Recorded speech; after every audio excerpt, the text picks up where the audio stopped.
होते तो अच्छा होता, सुनते बात, पर हो सकता है सुन रहे होंगे बाहर। हाँ, आंख मिलाने की हिम्मत नहीं थी, इसलिए बहाने कर करके सुबह से कोई ना कोई बहाना करके उनको लग ही रहा था कि कोई ना कोई ऐसा बहाना बीच बीच में करते रहो कि अध्यक्ष को कोई ऐसा डिसीजन लेना पड़े। और आज वो स्ट्रेटेजी बना के आए थे कि बैठना नहीं है सदन में, बाहर ही जाना है। वरना अच्छा होता कि यहाँ के सवाल जवाब को थोड़ा सा सुनते। मैं थोड़ी सी बात अपने से शुरू करना चाहता हूं अध्यक्ष महोदय, आज माननीय कैलाश गहलोत जी के प्रस्ताव के संदर्भ में। 19 अगस्त को सुबह सुबह जन्माष्टमी का दिन था। मैं भी परिवार के साथ में फ्रेश होकर नहा धो के पूजा पाठ करके तैयार था कि अब मंदिर जाना है। इसी बीच में किसी ने मुझे मेरे व्हाट्सएप पे न्यूयॉर्क टाइम्स का ये अखबार की कटिंग भेजी कि जी बड़ा अच्छा लग रहा है देख के, दिल्ली का एजुकेशन मॉडल दुनिया के बड़े बड़े अखबारों में छाया हुआ है। तो जन्माष्टमी की सुबह अच्छी बीत रही थी, भगवान कृष्ण का जन्म, उस पर सुबह सुबह पूजा पाठ और फिर मंदिर जाने की बात मन में चल रही थी। इसी बीच में ये खबर भी देखने को अच्छी मिली। मुझे लगा कि न्यूयॉर्क टाइम्स की एक और खबर मैंने देखी थी, तब से दिल मेरा बड़ा दुखी था कि एक तरफ न्यूयॉर्क टाइम्स में खबर छपती है, जब बहुत पहले छपी थी कोविड के दौरान, जिसमें भारत की बड़ी गंदी तस्वीर पेश की गई थी कि जी देखो भारत कोविड से ऐसे हैंडल कर रहा है। मां गंगा के किनारे किस तरह से लाशें जल रही हैं, बिना किसी परिवार के, बिना किसी जानकारी के लाशें दबा दी गई हैं। इस तरह से मैनेज करने की कोशिश की गई थी कोविड को, उसकी बड़ी गंदी छवि छपी थी। उसके बाद फिर जब ये खबर छपी तो मुझे लगा एक भारतीय होने के नाते, बात मेरा फोटो छपने की नहीं थी, बात एजुकेशन की नहीं थी, बात ये थी कि भारत की अच्छी खबर छपती है तो हर भारतीय को गर्व होता है। मुझे भी एक भारतीय होने के नाते सुबह सुबह गर्व हुआ। लेकिन मैं इस बात पे गर्व महसूस कर ही रहा था, खुशी महसूस कर ही रहा था कि 5 मिनट बाद ही, ये वाली खबर मिलने के 5 मिनट बाद ही मेरे पास में नीचे से एक आदमी आया, बोले जी सीबीआई वाले आए आपके घर पे रेड करने के लिए। तो मैंने कहा मैंने क्या कर दिया, पर वो आ गए। तब तक ऑफिसर सीबीआई के अच्छे आदमी थे, अच्छे लोग थे, पर गलत लोगों के भेजे हुए थे। तो आके उन्होंने मुझे सर्च वारंट वगैरह दिखाए, बताया जी आपके खिलाफ एफआईआर है।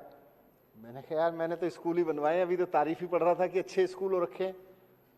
तो मैंने क्या कर दिया, ये न्यूयॉर्क टाइम्स में खबर छपने पे एफआईआर मैंने पहली बार सुनी।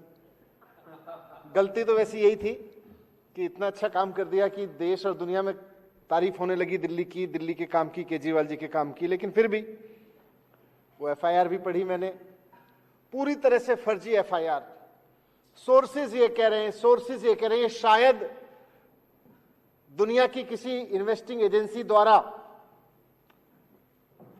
दुनिया की किसी भी इन्वेस्टिंग एजेंसी समय समय पे दबाव में काम करती रही हैं, पर इतना दबाव बनाना किसी इन्वेस्टिगेशन एजेंसी पे कि जी कुछ है नहीं, कोई तथ्य नहीं है, बस धूल में लठ मारना है।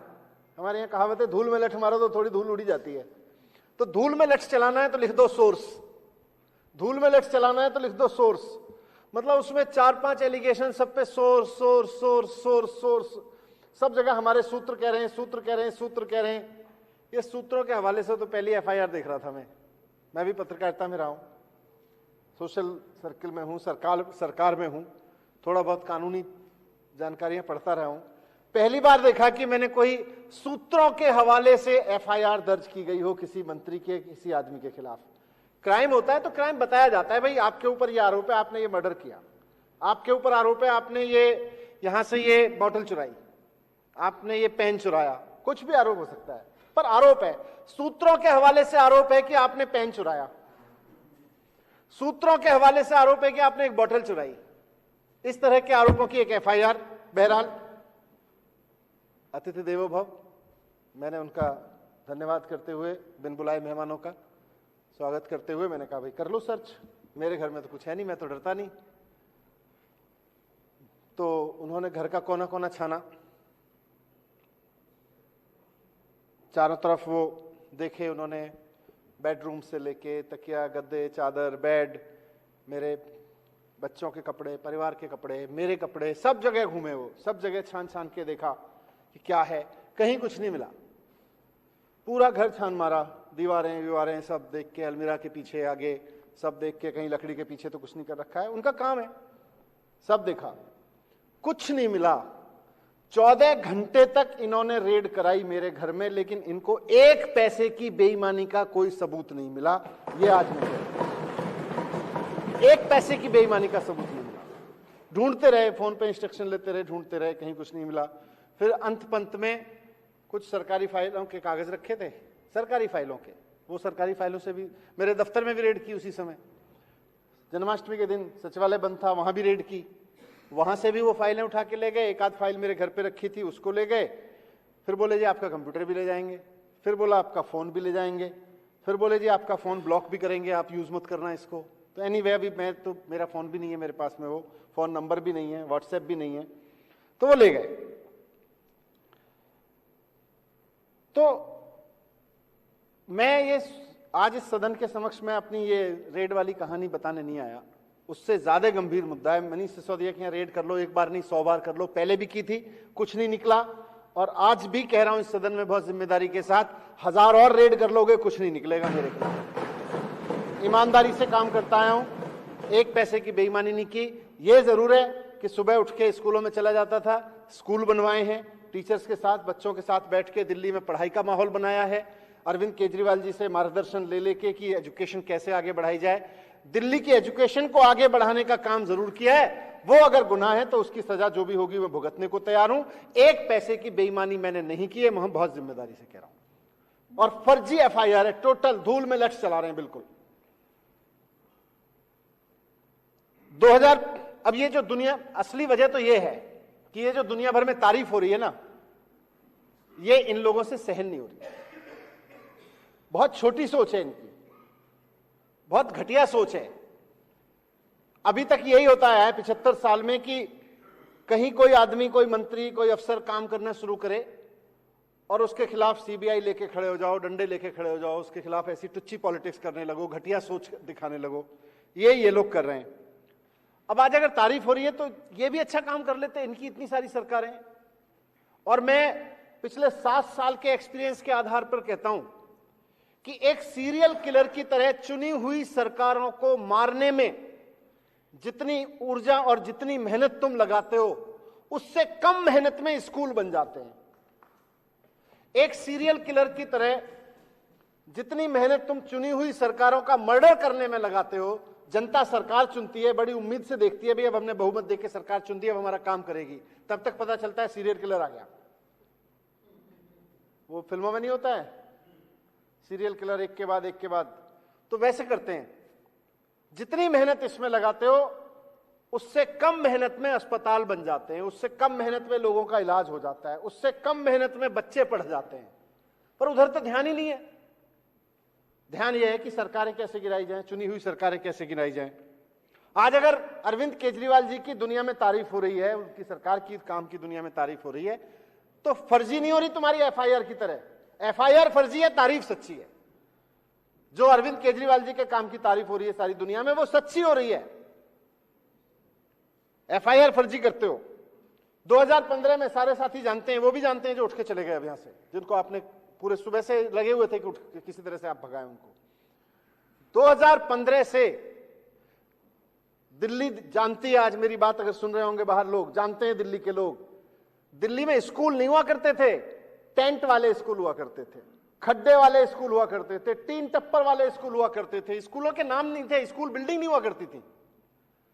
मैं बहुत जिम्मेदारी के साथ इस सदन के समक्ष रखना चाहता हूं कि आप सब भाइयों की कृपा से, बहनों की कृपा से आज दिल्ली में 700 नई स्कूल बिल्डिंग्स बनाई हैं। ये कहते हैं ना क्या बनवाया क्या बनवाया, 700 नई स्कूल बिल्डिंग्स आज केवल 2015 से लेकर आज तक खड़ी हुई हैं। और ये बिल्डिंग्स नहीं खड़ी, चार दीवारी नहीं खड़ी, बच्चे पढ़ रहे हैं, उसमें बच्चों का भविष्य बन रहा है।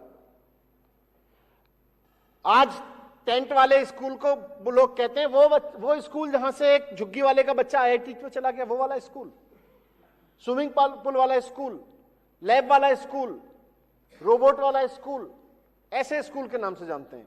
पहले ये इन्होंने बना रखे थे टेंट वाले, खड्डे वाले, 3 टप्पर वाले स्कूल, झुग्गी वाले स्कूल है,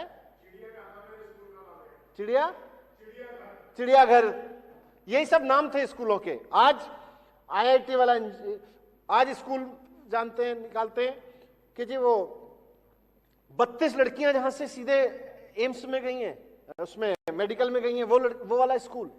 इस तरह से नाम से जानते हैं। स्कूलों के नाम बदले, उनकी तासीर बदली है, वहां पढ़ाई हो रही है।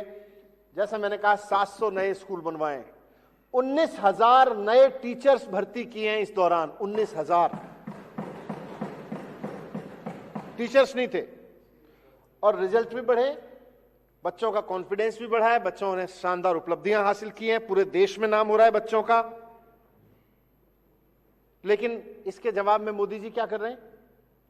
मोदी जी फर्जी FIR लिखवा रहे हैं मेरे खिलाफ। मोदी जी क्या कर रहे हैं? मोदी जी मेरे घर पे CBI की रेड करवा रहे हैं।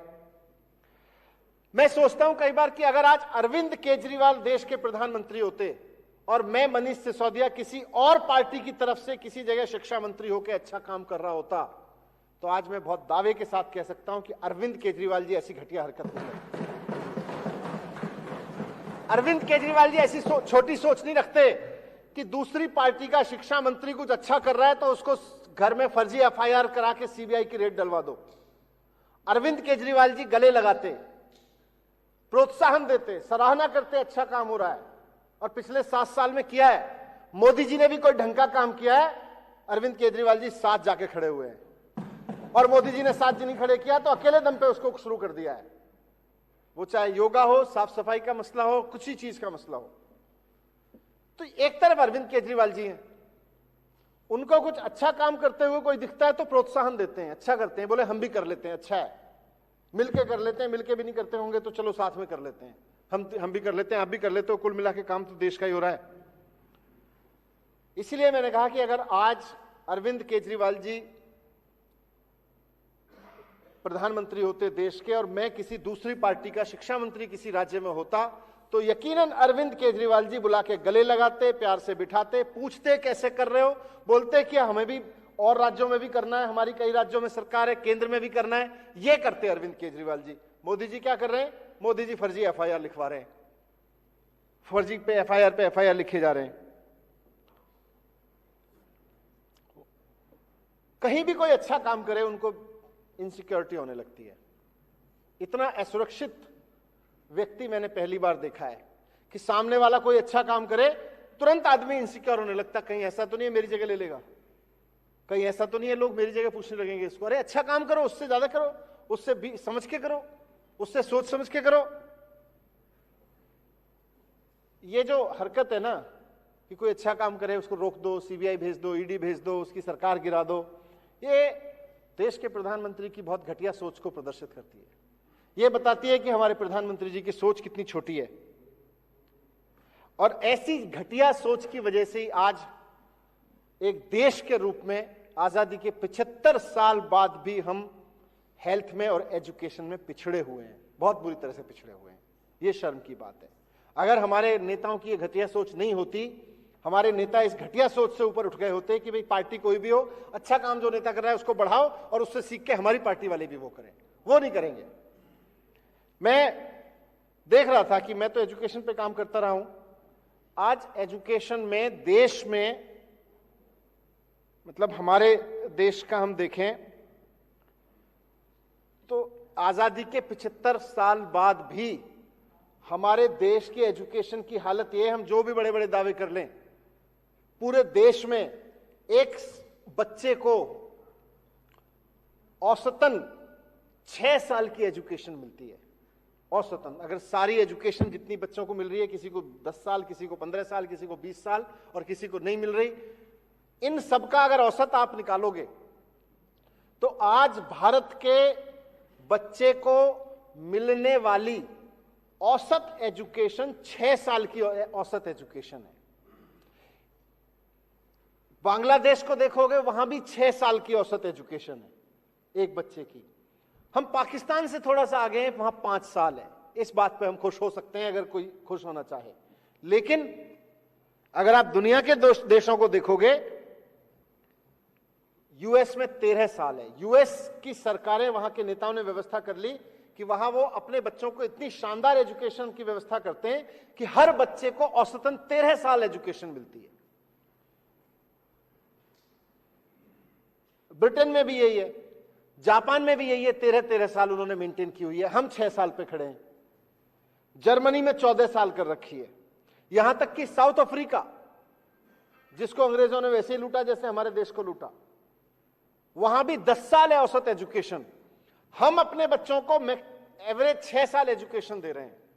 दुनिया के विकसित देश जिनकी ओर हम यूं देखते हैं और जो हमारे साथ बर्बाद हुए थे, हमसे ज्यादा बर्बाद हुए थे विश्व युद्ध में, जर्मनी और जापान जैसे देश, आज अपने बच्चों को 13-13, 14-14 साल की एजुकेशन दे रहे हैं।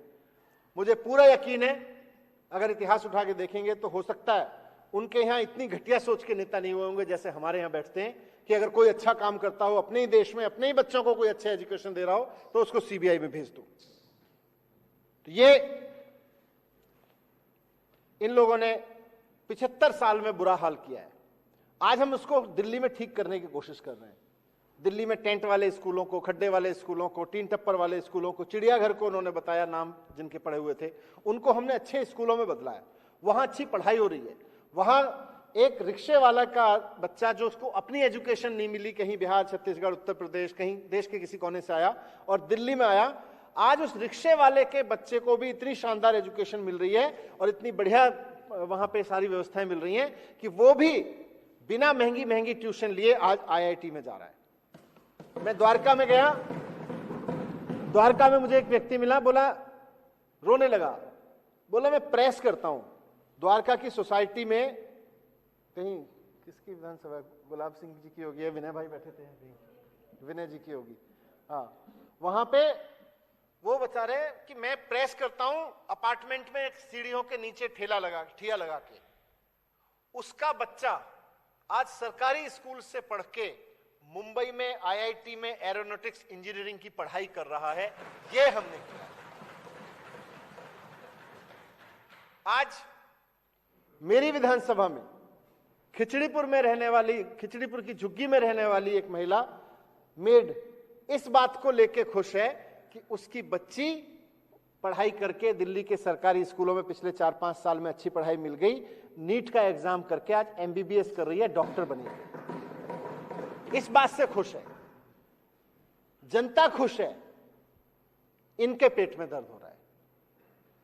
जनता अपना भविष्य बनता हुआ देख रही है, इनको अपना भविष्य उजड़ता हुआ दिख रहा है, क्योंकि बच्चों को अनपढ़ रखेंगे तो इनका भविष्य बनता है, बच्चों को पढ़ा लिखा देंगे तो बच्चों का, उनके परिवारों का भविष्य बनता है। तो ये इस दिशा में काम कर रहे हैं। लेकिन मुझे खुशी इस बात की है अध्यक्षा महोदय कि जब इन्होंने रेड की, रेड भी एक ऐसी एफआईआर पे, जैसा मैंने कहा कि सोर्स से की हुई है, और मैं पूरा अभी एक्साइज चिल्ला रहे थे, ये शायद देश का पहला ऐसा भ्रष्टाचार का मामला उठाया जा रहा है जिसमें, और बहुत दावे के साथ कह रहा हूं, ये बहुत चला रहे हैं, सुन रहे होंगे कहीं, ये पहला ऐसा भ्रष्टाचार का मामला उठाया जा रहा है जिसमें जनता फायदे में है। दिल्ली में अगर कोई बोतल 750 रुपए की मिलती थी पुरानी एक्साइज पॉलिसी में, तो नई एक्साइज पॉलिसी में वो भी 750 की मिल रही है। अगर 450 की मिलती थी तो 450 की मिल रही है, 1000 रुपए की मिलती थी तो 1000 रुपए की मिल रही है। तो ऐसा नहीं है कि जनता के ऊपर कोई बोझ डाला गया हो। फिर जिस चीज की फीस सरकार पहले पुराने रिजीम में 10 लाख रुपए लेती थी, उसकी फीस, होलसेल की फीस हमने 5 करोड़ रुपए कर दी। तो सरकार लाइसेंसी से जिस चीज की फीस 10 लाख रुपए लेती थी, उसकी फीस हमने 5 करोड़ कर दी। दुकानों से, रिटेल की दुकानों से, जहां पहले सारा मिला के एक दुकान से 6 करोड़ रुपए मिलता था, उसको हमने 10 करोड़ कर दिया कि भाई सरकार अब 10 करोड़ लेगी। तो 10 लाख की जगह सरकार ले रही है, 5 लाख की जगह सरकार ले रही है 5 करोड़। 8 लाख 10 लाख की फीस जहां से होती थी जिन दुकानों की पहले लाइसेंस फीस, आज उनकी 10-10 करोड़ लाइसेंस फीस हो गई, एवरेज निकालोगे तो आप। और ये कह रहे हैं जी भ्रष्टाचार हो गया। जनता के ऊपर कोई बोझ नहीं। सरकार जहां से पहले 10 लाख रुपए लेती थी वहां से 5 करोड़ मिल रहे हैं, जहां से 8 लाख रुपए लेती थी वहां से आज 10 करोड़ रुपए मिल रहे हैं, और ये कह रहे हैं जी भ्रष्टाचार हो गया। ये पहला ऐसा भ्रष्टाचार है जहां जनता के ऊपर कोई बोझ नहीं डला, सरकार को कोई नुकसान नहीं हुआ, बोले भ्रष्टाचार हो गया। हवा में चल रहा है एकदम। मैंने इसीलिए कहा धूल में लठ मार रहे हैं, सारी झूठी एफआईआर कर रखी है। जब इनसे टीवी पे बैठो, ये बैठते हैं रोज, कुछ लोग इधर से भी जाते हैं उधर से भी, इनके भी बैठते हैं, पूछो कितने का भ्रष्टाचार हुआ, एक बोलेगा जी 8,000 करोड़ का हो गया, दूसरा बोलेगा जी 10,000 करोड़ का हो गया, तीसरा बोलेगा जी 1100 करोड़ का हो गया, चौथा बोलेगा जी 144 करोड़ का हो गया, पांचवा बोलेगा 150 करोड़ का हो गया। फिर बोलेंगे जी नहीं एफआईआर में तो क्या लिखा, एफआईआर में बोले जी एक कंपनी ने दूसरी कंपनी को कोई बैंक से ट्रांसफर किया, वो 1 करोड़ का भ्रष्टाचार हो गया। अरे यार पहले तय तो कर लो अपने दफ्तर में बैठ के। माना कि सीबीआई हेडक्वार्टर बीजेपी हेडक्वार्टर बन गया है, पर तय तो करके दे दो उसको कि तुम्हारे एक नेता 10,000 करोड़ कह रहे, एक 8,000 करोड़ कह रहे। सारा झूठ है अध्यक्ष महोदय, सारा। जनता के ऊपर कोई बर्डन नहीं, सरकार के ऊपर कोई बर्डन नहीं, बल्कि सरकार की फीस कई कई गुना बढ़ा दी गई, और ऊपर से कह रहे भ्रष्टाचार कर दिया, भ्रष्टाचार कर दिया। इन्होंने जब सीबीआई की रेड की तो उसके बाद चारों तरफ माहौल यह बनाया बस सीबीआई की रेड हो गई, ईडी की और होने वाली है। मैंने कहा सीबीआई कुछ पकड़ नहीं पाई तो भाई जिस घर में से सीबीआई कुछ नहीं ढूंढ पाई, ईडी क्या ढूंढ लेगी? हो सकता है ईडी के पास कोई और एक्सपर्टीज हो। भाई मेरे गद्दे खंगाल लिए, मेरे बेड का वो ढक्कन खोल खोल के खंगाल लिए, मेरे कपड़े पैक करके सर्दियों के रखे हुए थे वो खोल खोल के देख के जैकेट वापस से पैक कर दी। अब सीबीआई उसमें से कुछ नहीं ढूंढ पाई। जैकेट वाले उसी बैग में से, स्वेटर वाले, लाल स्वेटर वाला बैग है वो मेरा, लाल स्वेटर वाले बैग में से जिसमें से सीबीआई खोल खोल के कुछ नहीं ढूंढ पाई। ईडी क्या ढूंढ लेगी मुझे समझ नहीं आया, पर बोले जी ईडी की भी रेड होगी। मैंने वो भी करवा लो भाई, ईडी की भी रेड देख लेंगे।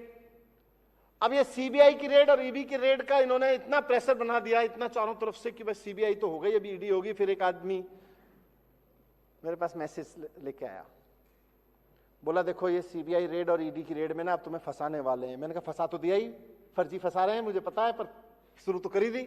बोले नहीं नहीं पूरे जिंदगी सड़ाएंगे। मैंने कहा सड़ा दे, अभी थोड़े दिन पहले ही मैं तो 9 साल पहले एक मुकदमे से निकला हूं, फिर 9 साल झेल लूंगा, मुझे क्या दिक्कत है जब फर्जी है तो।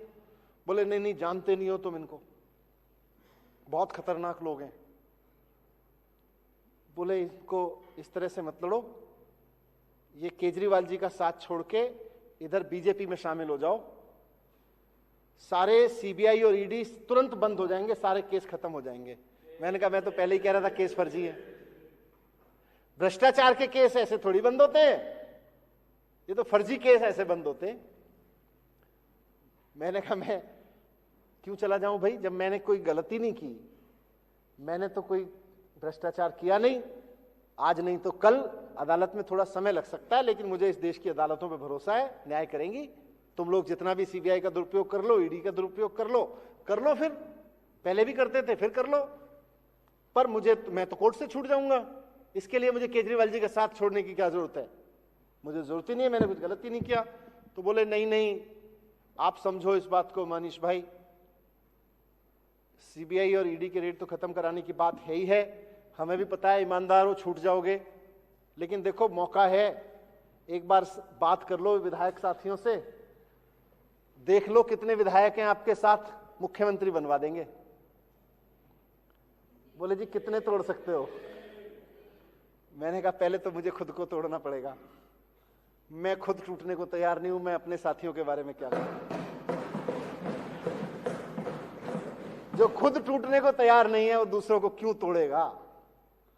मैंने उनको कहा यार देखो मैं मुख्यमंत्री बनने नहीं आया था, मैं यहां पे ये पदों पे बैठने नहीं आया था, मैं तो अरविंद केजरीवाल जी के साथ लगा था, कुछ देश के लिए अच्छा करेंगे, सारे लोग ऐसे ही है, देश का कुछ अच्छा कर रहे हैं, चलो लग जाओ। उन्होंने कहा जी पार्टी बनानी, पार्टी बना ली। उन्होंने कहा चुनाव लड़ना है, चुनाव लड़ गए। उन्होंने कहा सरकार बनानी है, सरकार बना ली। आज खुश है हम इस बात से लेके कि भाई आज हम ऐसी सरकार में हैं जो देश में पहली बार एजुकेशन पे काम कर रही है। आज हमें गर्व है इस बात पे कि हेल्थ पे काम कर रही है, ईमानदारी से काम कर रही है। तुम्हारी सारी इनकी सीबीआई वीबीआई कहीं कुछ लाती है तो तुरंत फोटो खींचती है, देखो ये नोट की। मेरे घर से क्या निकला? कुछ नहीं निकला। अब मेरे स्वेटर की सजा के फोटो खींच लेते, खींचते तो सीबीआई बना के, उससे ईडी वाले आएंगे उसकी ईडी बना के खींच लेंगे, एक लाल इधर रख देंगे, नीला इधर रख देंगे, हरा इधर रख देंगे, ई लिख देंगे उस यही करेंगे, इससे ज्यादा क्या करेंगे? तुम कर लो, क्या करोगे? मैं यहां इन पदों पे बैठने नहीं आया, मैं आया हूं एजुकेशन बदलने।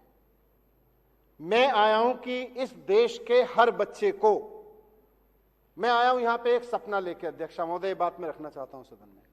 मैं यहां आया हूं राजनीति में, मैंने अरविंद केजरीवाल जी का साथ इसलिए देना शुरू किया कि अरविंद केजरीवाल जी ही एकमात्र ऐसे नेता हैं जो इस बात को सच करके दिखा सकते हैं कि आज हमारे देश में 6 साल जो एवरेज एजुकेशन मिल रही है एक बच्चे को, इसको 14 साल लेके जाना है, 15 साल लेके जाना है, और ये केवल केजरीवाल जी कर सकते हैं। आज हमारे देश में जो ये एजुकेशन के नाम पे, इन सब के नाम पे प्राइवेट स्कूलों की मोटी मोटी फीस चलती है ना, इसको केवल अरविंद केजरीवाल जी रोक सकते हैं। इसलिए आया हूं मैं, और ये काम तो हम करते रहेंगे, टूटने वाले नहीं है। मैंने तो बता दिया, बाकी साथी अपना बता देंगे कि किसी के पास कुछ मैंने सुना था, प्रेस कॉन्फ्रेंस देखी थी इन लोगों की। मैंने तो यही कहा, भाई मुझे किसी को तोड़ने से पहले खुद को तोड़ना पड़ेगा, और मैं अपने आप को तोड़ने के लिए तैयार नहीं हूं। मैं अपने आप को तोड़ने के लिए तैयार नहीं हूं, बाकी सब छोड़ दो। तो मैं जानता हूं कि ये बहुत बड़ी साजिश है। दिल्ली की चुनी हुई सरकार, दिल्ली की जनता ने जिसे इतने सम्मान के साथ, प्यार के साथ चुन के यहां इस सदन में काम करने के लिए भेजा है, उसको गिराने की बहुत बड़ी साजिश है। बहुत बड़ी साजिश इस बात की है कि दिल्ली की जनता को अनपढ़ रखा जाए। पूरे देश से जो आके झुग्गियों में, अनऑथराइज्ड कॉलोनियों में, गरीब कॉलोनियों में आके लोग रह रहे हैं, उनके बच्चों को अनपढ़ रखा जाए, उनको पढ़ने ना दिया जाए, ताकि वो इनकी गुंडागिरी के काम आ सकें। अगर वो पढ़ लिख गए तो इनकी गुंडागिरी के काम नहीं आएंगे। मैं सदन का बहुत आभार व्यक्त करता हूं कि मुझे ध्यान से सुना। बहुत इंपॉर्टेंट विषय है। मुझे उम्मीद है कि सदन यहां से पूरे दिल्ली के लोगों को एक भरोसा देगा, और मैं अरविंद केजरीवाल जी की तरफ से, अपनी तरफ से दिल्ली के लोगों को भरोसा देता हूं कि आपके वोट की ताकत से आए हैं, आपने हमें खरीद लिया, दुनिया की कोई ताकत हमें खरीद नहीं सकती। बहुत बहुत धन्यवाद। ऋतुराज झा जी।